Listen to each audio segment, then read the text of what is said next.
Así como amanecimos entre cantos y aplausos y alegría y mucho júbilo y el agua de Pascua, nuestras flores y por supuesto la siempre hermosa, la preciosa luz del cirio pascual, uno dice, qué barbaridad, qué bueno que soy católico, cristiano, convencido y vengo a la iglesia y creo y practico y me puedo llenar de emoción y de vida y ojalá que esta siempre fuera nuestra actitud como iglesia. La vida, la alegría, la apertura, el júbilo, la esperanza.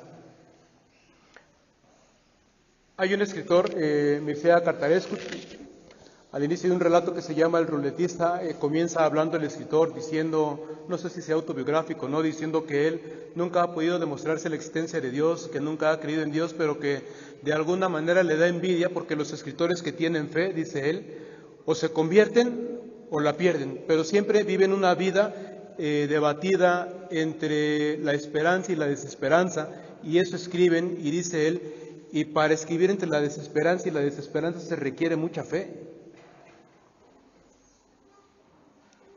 Y al menos dice ella, a ellos les da la certeza de que cuando mueran irán a algo más.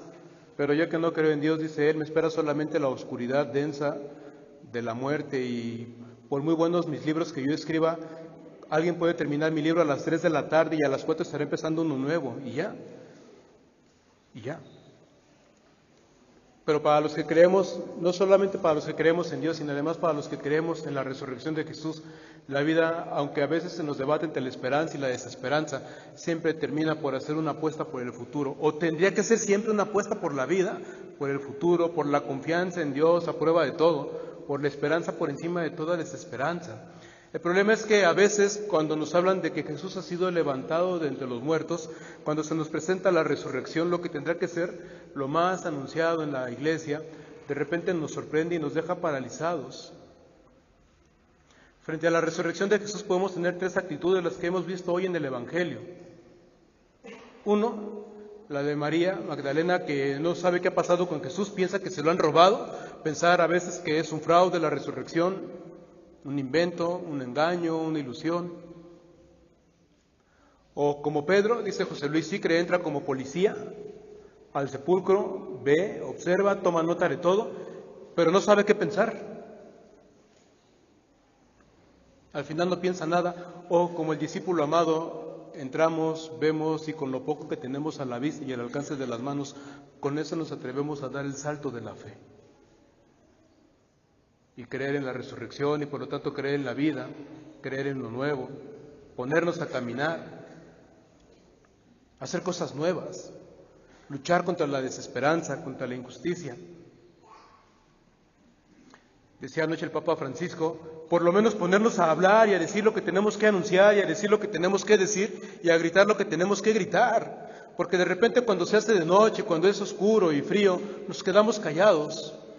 De repente frente a la cruz de Jesús podemos quedarnos callados y eso nos hace cómplices del pecado, de la muerte y de la violencia. Y dice el Papa, frente al silencio de tantos que dicen que creen en Cristo y no hacen nada por sus hermanos, grita la tumba vacía. Grita la tumba que Dios sí hace algo, que el Padre sí hace algo, que el Padre no es indiferente a nuestras historias, que el Padre no es indiferente a nuestro dolor, que el Padre no es indiferente a nuestra vida, que el Padre siempre está con nosotros y siempre viene a darnos lo que es Él, vida y amor, infinita misericordia, ternura inagotable.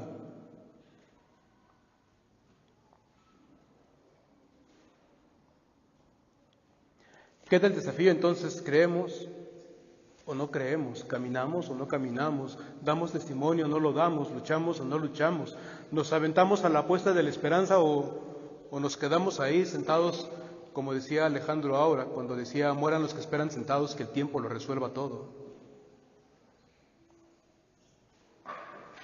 Y el desafío es enorme, estamos en el año de la juventud, aquí hay un grupo de jóvenes que viene culminando un retiro, supongo yo, de Semana Santa. Bienvenidos muchachos, esta es su casa. Esperemos que siempre lo sea. Aquí también tenemos jóvenes, nada más que están de misiones, por eso no se los presumimos, pero nos gusta que la iglesia tenga rostro joven.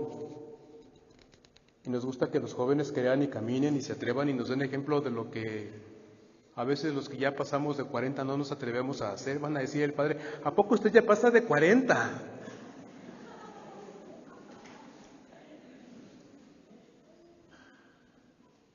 40 y meses.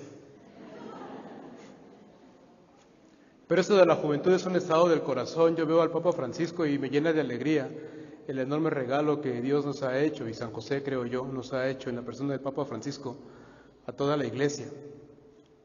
Hemos escuchado en el Evangelio que salen corriendo Pedro y el discípulo amado, y dicen algunos que es como un reflejo de la vida de la iglesia. Pedro, la figura de la autoridad en la iglesia, que de repente no sabe ni qué pensar y que es lento para moverse, y uno quisiera que hiciera las cosas más aprisa, y de repente no las hace y no las dice, y llega el discípulo amado, los creyentes, los que aman, los que han sido seducidos por Dios, los que se atreven a amar y a creer y a dar el salto de la fe y de la esperanza y del amor, por supuesto. Y uno dice, ¿por qué no se atreve a hacer lo que hacen todos estos? Hay que tener paciencia, somos familia, Dios nos tiene paciencia a todos, a los que caminan más rápido y a los que caminan más despacio. A veces salimos al Via Crucis, a la procesión del silencio, y veo a la gente mayor y digo, ay, pobrecitos, ¿por qué no se quedaron? Y tan contentos ellos caminando, y yo llego y ya, a mí es a que le duelen las patas, y a la gente mayor yo la veo tan como si nada. Pero Dios nos tiene paciencia a todos. Pero el caso del Papa Francisco es maravilloso. A él le toca ser ahora Pedro, y él también ha sido un discípulo amado y se ha atrevido a hacer los cambios que a muchos nos parecía que hacía años que tenían que haberse hecho, todo en nombre del amor. En Vaticano 2035, esta novela maravillosa que si no han leído tendrían que leer, no se pueden morir sin leer Vaticano 2035. El Papa Tomás se atreve a hacer muchas reformas y luego dice él, es que siento que el Espíritu me pide esto, pero no sé cómo fundamentarlo. Y le dicen de sus colaboradores, de sus amigos más cercanos, el cardenal negro Paul Asimov de Ghana en la novela, tú no te preocupes, tú aviéntate, Tomás, tú eres el Papa. ¿Cómo se fundamenta eso? Déjanoslo a los teólogos. Tú ábrete al Espíritu Santo, y si el Espíritu te pide que avances, avanza, y si el Espíritu te dice que abras, abre, y si el Espíritu te dice que camines, camina.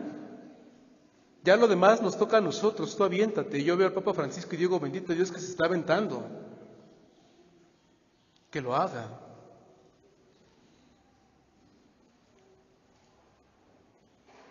Un año de la misericordia es maravilloso, un año de la juventud es maravilloso. El Papa Francisco en 5 años nos ha mostrado por dónde tiene que caminar la Iglesia, por el camino de la misericordia, no hay otro, no el del juicio, no el de la condena. No estamos para decirle al mundo qué malo es, que se va a condenar, que qué feos son y que las cosas ya no son como eran antes, cuando nosotros éramos los jóvenes.